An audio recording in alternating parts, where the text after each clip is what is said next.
मेरी शादी को कुछ ही महीने गुजरे थे। मेरे पति एक प्राइवेट कंपनी में काम करते थे। उनकी नाइट ड्यूटी होती थी। मेरे ससुराल में मैं, मेरी सास ससुर और मेरे पति और एक छोटा देवर और एक ननद रहते थे। मेरा देवर हर रोज़ एक नई फिल्म लेकर आता था जिसे मेरी नंद और वो अकेले बैठकर देखते। एक दिन मैंने देखने की जिद की तो देवर ने कहा, ये तुम्हारे देखने वाली फिल्म नहीं है। मैं हैरान थी क्योंकि वो दरवाजे को कुंडी लगाकर देखते थे।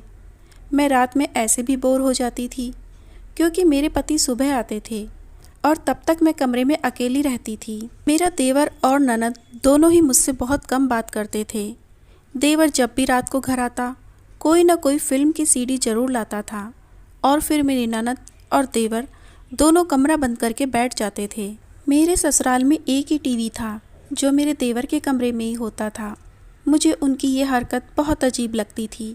भला ऐसी कौन सी फिल्म थी जो बंद कमरे में सबसे छुपकर देखी जाती थी? मैं सोचकर रह जाती थी। मैं कभी कभी सोचती कि इसके बारे में अपने पति से बात करूं। फिर ये सोचकर चुप हो जाती थी कि कहीं मेरे पति ये ना समझे कि उनके भाई बहन से जलन कर रही हूँ। वैसे भी आजकल तो बेचारी भाभी बिना वजह बदनाम हो जाती हैं। एक दिन मेरी सुबह आँख खुली तो मेरे पति ड्यूटी से वापस आए हुए थे। मैं जल्दी से उठी और मुंह हाथ धोकर किचन में चली गई। फिर जल्दी ही सबके लिए और अपने पति के लिए नाश्ता बनाया और ट्रे में रखकर अपने कमरे में ही ले आई। तब तक मेरे पति भी मुंह हाथ धोकर कपड़े बदले और बिस्तर पर बैठ गए थे। मैंने कमरे में आते हुए ही कहा, आ जाइए, नाश्ता कर लें। मेरे पति ने मुस्कुराते हुए मेरे हाथ से ट्रे लेते हुए धन्यवाद कहा तो मैं भी मुस्कुराती। मेरे पति ने पूछा, क्या हुआ, हाथ पर कैसा चोट है? मैं हैरान हो गई और बोली, कुछ नहीं। कल किचन में खाना बनाते वक्त हाथ जल गया और मैं बताना भूल गई। फिर रात खाने के बर्तन धोए तो पानी की वजह से छाला बन गया। मेरे पति ने कहा, ध्यान से काम किया करो। मैंने मुस्कुराते हुए ड्रामा ही अंदाज में कहा, जैसा आपकी आज्ञा। मेरे पति ने कहा, छोटी को कहा करो कि तुम्हारे घर के कामों में मदद किया करे। मैं कुछ सोचते हुए चुप हो गई। मैंने जब कोई जवाब नहीं दिया तो मेरे पति ने पूछा, क्या हुआ? मैं बोली, आपकी बहन तो सारा दिन अपने कमरे में रहती है और रात होते ही आपका भाई आ जाता है। फिर तो दोनों कमरा बंद करके ही बैठे रहते हैं। वो मुझसे बात तक नहीं करती तो मैं काम कैसे कहूँ? मेरे दिल में आई बात फ़ौरन अपने पति को बता दी। मेरे पति ने सोचते हुए जवाब दिया, चलो मैं खुद कह दूँगा। मैंने अपने पति से कहा, अच्छा अभी आप नाश्ता करके आराम कर लीजिए, क्योंकि मैं जानती थी कि वो थके हुए होंगे। मेरे पति ने कहा, तुम भी नाश्ता कर लो, ठंडा हो रहा है। फिर हम दोनों ने एक साथ बैठकर नाश्ता किया। उसके बाद मैं कमरे की लाइट बंद की और बर्तन समेटे किचन में आ गई और मैं अपने कामों में लग गई। मैं भी हॉल का झाड़ू पोछा करके थकी हुई सांस लेने के लिए 2 मिनट हॉल में रखे चारपाई पर बैठी ही थी कि मेरी ननद आ गई। भाभी, नाश्ता बना दो, उसने तेज अंदाज से कहा। मेरी ननद के बात करने का अंदाज ऐसा था जैसे सामने वाला उसका नौकर हो और वो मालकिन हो। मुझे शुरू से ही उसका व्यवहार बहुत अजीब लगता था, लेकिन मैं कहती किससे? अगर अपनी सास से कहती तो वो कहती कि मेरी बेटी से बहस कर रही है। मैं घर का माहौल ख़राब ना हो इसलिए चुप रहती थी। मैं चुपचाप किचन में आ गई। मैंने नाश्ता बनाकर अपने ननद के सामने रख दिया जब तक मेरा देवर भी उठ गया था। फिर मैंने उसको भी नाश्ता बनाकर दिया और अपने कमरे में आ गई। मैं अपने देवर के सामने बहुत कम जाया करती थी क्योंकि मुझे उसकी नज़रें बहुत अजीब लगती थी। मैं कमरे में आकर बिस्तर पर बैठ गई। मेरे हाथ में बहुत दर्द हो रहा था। मेरी आंखों में आंसू भर गए थे। इतने में मेरे पति की आंख खुल गई। मेरे पति ने फिक्रमंदी से पूछा, क्या हुआ? मैंने अपने आंसू साफ करते हुए पति को बताया। वो किचन में काम कर रही थी तो जले पर पानी लगने की वजह से दर्द होने लगा। मेरे पति ने कहा, अरे तुम रहने देती, बिट्टो कर देती, लाओ अपना हाथ दिखाओ। मेरे पति ने मेरा हाथ अपने हाथ में लेते हुए देखा और फिर जिद करके मुझे हॉस्पिटल ले गए। डॉक्टर ने मेरे हाथ में पट्टी बांधी और साथ ही कुछ दवाएं भी दी। हॉस्पिटल से मैं घर आई तो घर वैसा का वैसा ही पड़ा हुआ था। नाश्ते के बर्तन जो मैंने अपनी ननद और देवर को दिए थे वैसे ही हॉल में रखी टेबल पर पड़े हुए थे। मुझे बहुत गुस्सा आया लेकिन खामोश थी। तभी मेरे पति ने चेयर पर बैठते हुए पूछा, ये बर्तन अब तक यहीं रखे हुए हैं? मैंने कहा, हॉस्पिटल जाने से पहले आपकी बहन और भाई को नाश्ता दिया था तो वो बर्तन ऐसे ही छोड़कर चले गए। मैं अभी उठा देती हूँ। और बर्तन समेट कर रखने लगी। तुम रहने दो, डॉक्टर ने तुम्हें काम करने से मना किया है वरना चोट नहीं भरेगा। और मुझे चेयर पर बैठने का इशारा किया तो मैं उनके सामने बैठ गई। मेरे पति ने अपनी बहन को आवाज़ दी। मेरे पति अपनी बहन को बिट्टो कहकर पुकारते थे। उनकी शायद शुरू से ही आदत थी, वरना उनकी बहन कहीं से भी बिट्टो नहीं लगती थी। वक्त पर शादी हो जाती तो अब तक छोटे छोटे बच्चों की माँ होती। जी भाई, मेरी ननद मोबाइल चलाती हुई गुस्से के अंदाज में पूछने लगी। मेरे पति ने मेरी ननद से कहा, ये बर्तन समेटकर किचन में ले जाओ और इन्हें धोकर भी रख देना। वो गुस्से से अपने भाई की तरफ देखी। मेरे पति ने कहा, इतना हैरान होने की बात नहीं है, तुमने खाया है ना तो धोकर भी रख सकती थी। वो दोनों अपने ही दुनिया में मगन रहते थे, ना ही बात करने की उन्हें तमीज़ थी। जबकि मेरी ननद और मेरे देवर की बराबरी में मेरे पति बहुत ही अच्छे से बात करते थे। मुझे तो कभी कभी लगता है कि मेरे पति की मम्मी ने उन्हें ज़रूर कहीं से गोद लिया होगा, या फिर मेरे देवर और ननद को। खुद ही सोचकर अपनी ही सोच पर हंस देती थी। शाम को मेरे पति अपनी ड्यूटी पर चले गए तो मैं हॉल में आकर बैठ गई। मेरी ननद किचन में थी क्योंकि मेरे पति ने मेरी ननद को सख्ती से मना कर दिया था कि मुझे घर का कोई काम नहीं करने देना। अपने भाई की बात मानते हुए आज वो किचन में खाना बना रही थी। कुछ ही देर बाद दरवाजे पर दस्तक हुई। कौन है? मैंने दरवाजे के पास जाते हुए पूछा। भाभी, मैं। मेरे देवर ने कहा तो मैंने दरवाज़ा खोल दिया। फिर मेरा देवर घर में दाखिल हुआ तो सीधा मेरी ननद के कमरे में चला गया। लेकिन जब ननद को कमरे में ना पाया तो आवाज़ें देने लगा। फिर मेरी ननद ने किचन से आवाज़ लगाई तो वो किचन में चला गया। दोनों आपस में धीरे धीरे कुछ बातें कर रहे थे। मैं हॉल में रखे सोफ़े पर बैठी हुई थी। मुझे उनकी आवाज़ें सही से सुनाई नहीं दे रही थी। फिर अचानक मेरे देवर का फ़ोन बजने लग गया तो वो कोई सीडी मेरी ननद को दिया और फ़ोन कान से लगाए हुए घर से बाहर निकल गया। मेरी ननद ने खाना पकाते हुए वो सीडी वहीं किचन में रख दी। मैं किचन के बाहर रखी टंकी से पानी ले रही थी, लेकिन मेरी नज़र इन दोनों पर थी। मैं किचन में आ गई। मेरी ननद सब्जियां काट रही थी। मैं उनसे बात करने लगी। वो मुंह बनाए कुछ बातों का जवाब देती और कुछ को इग्नोर कर देती। मैंने उसकी नज़रों से बचकर वो सीडी अपने पल्लू में छुपा ली। मैं किचन से बाहर निकलने लगी थी कि वो सीडी मेरे पल्लू से निकलकर ज़मीन पर गिर गई। मेरी ननद ने फ़ौरन मुझे देखा। मैंने अनजान बनते हुए पूछा, ये सीडी कहाँ से आई है? और वो सीडी उठाई ताकि मेरी ननद को मुझ पर शक ना हो कि इस पर और अपने देवर पर नज़र रख रही हूँ। ये मेरी है, मुझे दीजिए। मेरी ननद झट से मेरे हाथ से वो सीडी छीन ली और जल्दी से वो सीडी लेते हुए अपने कमरे में चली गई। सब ने खाना खा लिए तो मेरी ननद और मेरे देवर ने हमेशा की तरह अपने कमरे में कोई फिल्म लगा ली थी और दरवाजे को कुंडी लगा ली। मैं बोर होते हुए अपने कमरे में चक्कर काट रही थी। फिर अपने घर पर फ़ोन मिलाकर बातें करने लगी और फिर पता ही नहीं चला कि कब आँख लग गई। अगले दिन मैं सुबह उठकर हमेशा की तरह कामों में व्यस्त हो गई।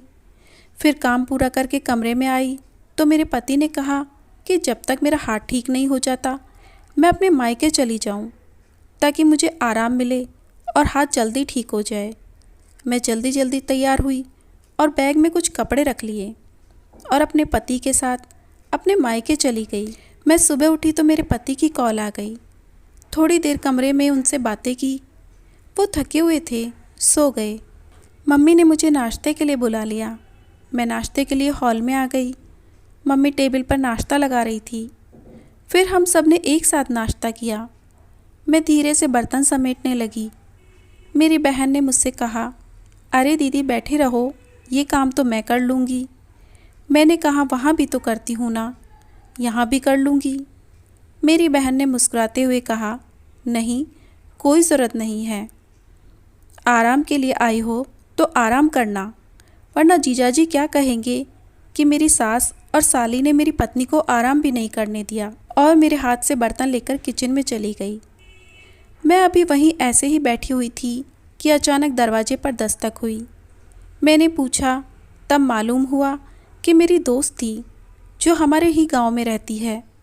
उसे मेरे आने की खबर मिल गई थी। वो मुझसे मिलने आई थी। मेरी दोस्त ने मुझसे गले मिलते हुए पूछा, कैसी हो? बिल्कुल ठीक हूँ, तुम सुनाओ? मैंने मुस्कुराते हुए पूछा। उसने कहा, मैं भी ठीक हूँ। मैंने उसे हॉल में रखे सोफ़े पर बैठने को कहा तो वो बैठ गई। फिर मैं भी उसके साथ बैठ गई। मेरी दोस्त ने मुंह बनाते हुए कहा, तुम तो भूल गई हो। मैंने कहा, बस यार, इंसान घर जिम्मेदारियों में बंध जाता है। वो हंसते हुए बोली, दूल्हे भैया ने रुकने के लिए कैसे भेज दिया? किचन से निकलते हुए मम्मी बोली, वो तो इसका हाथ जल गया था ना, इसलिए आराम करने के लिए आई है, वरना अब भी उसे अपनी मम्मी की याद आनी है। वरना अब भी उसे अपनी मम्मी की कहाँ याद आनी थी। मैंने मम्मी को गले लगाते हुए कहा, मेरी प्यारी मम्मी, अब बस करें। मम्मी ने हंसकर कहा, तुम दोनों बैठकर बातें करो, और ख़ुद दोबारा किचन में चली गई। फिर मैं और मेरी दोस्त, हम दोनों पुरानी बातों में गुम हो गए। मेरी दोस्त ने कहा, तुम्हें याद है एक पिंकी आंटी हमारे गांव में रहती थी? उन्होंने अपने पति के मरने के बाद मास्टर चाचा से शादी कर ली थी। मैंने कहा, हाँ मुझे याद है, लेकिन क्यों, क्या हुआ? मेरी दोस्त ने बताना शुरू किया कि पिंकी आंटी ने जब मास्टर चाचा से शादी की थी तो उससे पहले मास्टर चाचा का एक बेटा था, जिसके बारे में हमेशा गांव में सुनते रहते थे। किसी न किसी से झगड़ा हो गया है। मैंने कहा, हाँ ये सब बातें तो मुझे याद हैं। मुझे तो शुरू से ही मास्टर चाचा का बेटा खतरनाक लगता था। मेरी दोस्त ने कहा, तुम्हें पता है अभी कुछ दिन पहले क्या हुआ? एक दिन पिंकी आंटी उस लड़के के कमरे में चली गई तो उन्होंने देखा कि वो अपने कमरे में बैठा मोबाइल पर लड़कियों की फ़ोटो देख रहा था। उस लड़के को जैसे ही मालूम हुआ कि पिंकी आंटी ने उसे देख लिया है तो वो उससे डरने की बजाय पिंकी आंटी को ही धमकियां देने लगा कि उन्होंने अगर किसी को ये बात बताई तो उनके साथ अच्छा नहीं करेगा। लेकिन फिर भी पिंकी आंटी ने चाचा को बता दिया। उन्होंने अपने बेटे को बहुत मारा और वो लड़का गुस्से में घर छोड़कर चला गया। एक दिन पिंकी आंटी ने किसी काम से घर से बाहर गई हुई थी। उनके पहले पति से उनकी जो बेटी थी, उस लड़के ने पकड़कर उसके साथ ज्यादती कर ली। उनकी बेटी उसी वक्त से पागल सी हो गई है और वो लड़का तभी से फरार है। बेचारी पिंकी आंटी बहुत रोती है। मैं तो ये सुनकर ही हैरान रह गई। मैंने अपनी दोस्त से कहा, मुझे ये सब सुनकर बहुत अफसोस हो रहा है। तो फिर थोड़ी देर बाद मेरी दोस्त अपने घर चली गई, लेकिन मेरे दिमाग से ये सब बातें नहीं निकल रही थी। फिर मैं अपने दोस्त के साथ पिंकी आंटी के घर चली गई। मुझे उन्हें देखकर बहुत दुख हो रहा था। जवान बेटी का पागल होना उनके लिए बहुत बड़े दुख की बात थी। मैं उनको कुछ दिन पहले ही देखी थी। वो इस समय क्या से क्या हो गई थी। फिर मैं घर आ गई। कुछ दिन मायके रुकने के बाद मेरे पति मुझे लेने आ गए और मैं उनके साथ घर आ गई। मेरा हाथ भी अब बिल्कुल ठीक हो चुका था। मेरे पति मुझे घर छोड़कर अपनी नाइट ड्यूटी पर चले गए। मुझे पानी की प्यास लगी तो किचन में रखे फ्रिज से पानी लेने चली गई। पानी की बोतल और गिलास लिए अपने कमरे में आ ही रही थी कि मेरा देवर और मेरी ननद के कमरे के सामने से हुआ, क्योंकि किचन और मेरे कमरे के बीच में मेरी ननद का कमरा था। मुझे कमरे में से कुछ आवाज़ें आ रही थी, लेकिन आवाज़ इतनी धीमी थी कि मैं सही से सुन नहीं पा रही थी। मैंने दरवाजे पर कान लगाते हुए सुनने की कोशिश की तो दंग रह गई। मुझे ऐसे लगा कि किसी ने टीवी में किसी रोती हुई लड़की की वीडियो लगाई हुई है। मैं कुछ और सुनने की कोशिश कर रही थी। इससे पहले मेरे हाथ से गिलास गिर गया। मैं गिलास उठा ही रही थी कि मेरे देवर ने दरवाज़ा खोला और गुस्से में पूछा, यहाँ क्या कर रही हो? मैंने जल्दी से कहा, पानी लेने आई थी। अपने कमरे में जा ही रही थी कि गिलास गिर गया। मैंने कमरे में झांक कर देखा तो मेरी ननद बिस्तर पर बैठी हुई थी। जिसे देखकर लग रहा था वो मुझे देखकर घबरा गई हो। उस एक कमरे में अजीब आवाज़ आ रही थी।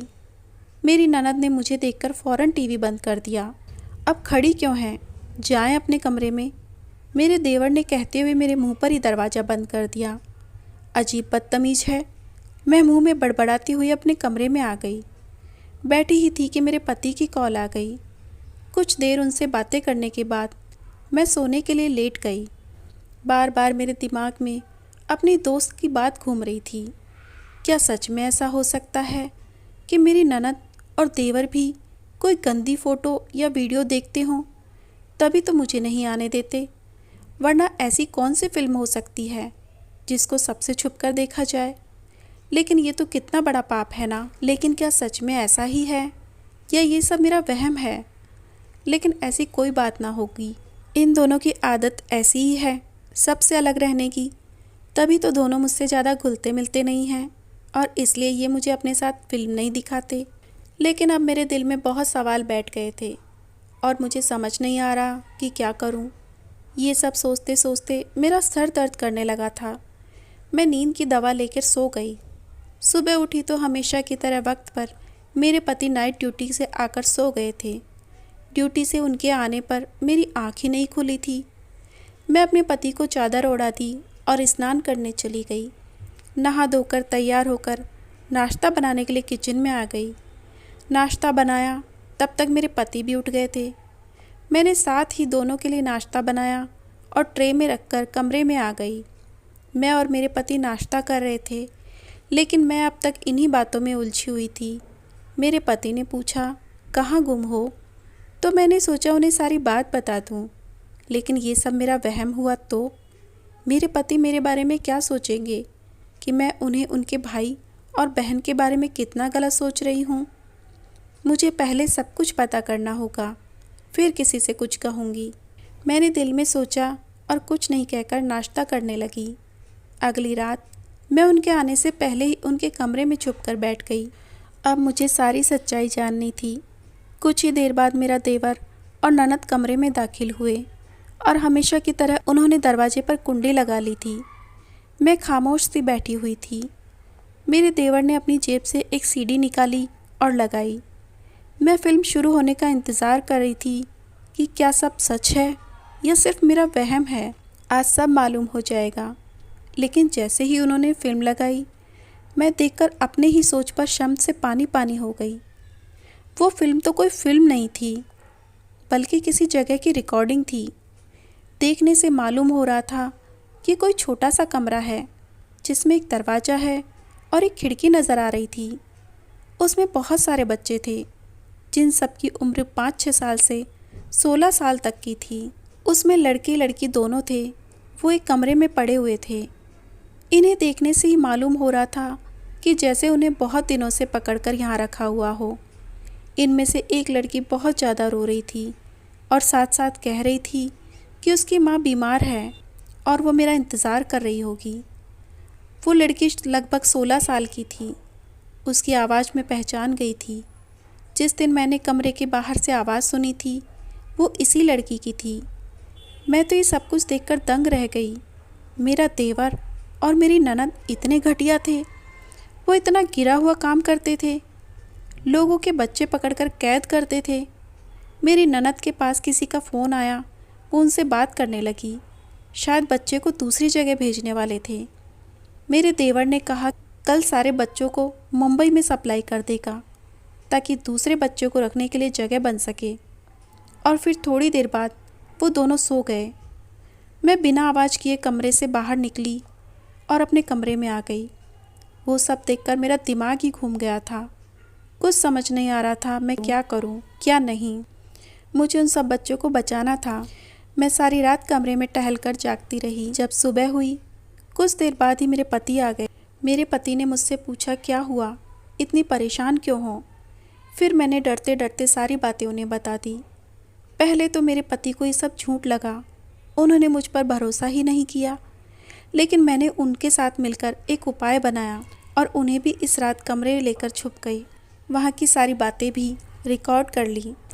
मेरे पति तो इसी वक्त उनके सामने आ गए और उन्हें अपने सामने देखकर मेरे ननद और देवर के होश उड़ गए क्योंकि मैंने और मेरे पति ने उनकी सारी सच्चाई रिकॉर्ड कर ली थी।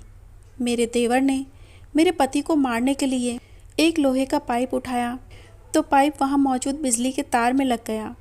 मेरी ननद उसे बचाने के लिए दौड़ी तो उसे भी बिजली ने पकड़ लिया और वो दोनों भगवान को प्यारे हो गए।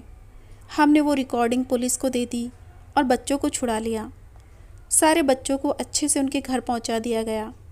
अब मैं अपनी ज़िंदगी से बहुत खुश हूँ। अगर आपको हमारी स्टोरी अच्छी लगी हो तो वीडियो को लाइक और चैनल को सब्सक्राइब करके हमारा मोटिवेशन बढ़ाएं।